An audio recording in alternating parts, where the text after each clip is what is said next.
Челси футбол клубы Дастан Сатпаевты 2 жыл зерттепті. Өткенде Қайрат футбол клубының басшысымен сөйлестім.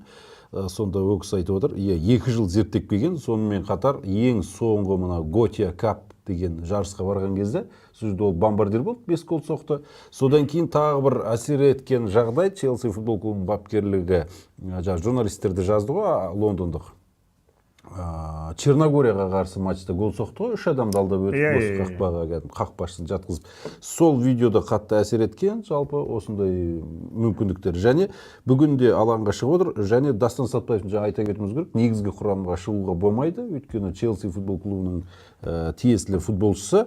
Сонымен қатар тағы бір ақпарат айта кетуіміз керек, бұл футболшыны Страсбург командасы, Челсидің фарм клубы ғой, былайша айтқанда, екінші командасы, сол жаққа жалға береді деген сондай әңгіме бар.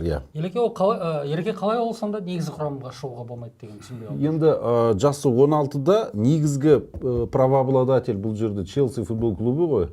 1,5 жылдың ішінде ол жарақат алмау керек, және ол Дастан Сатпаевтың жеке фитнес, индивидуалды физподготовкасына байланысты Челси футбол клубы бір бапкерді жібереді жақын арада, сол қадағалайды, сол қарайды.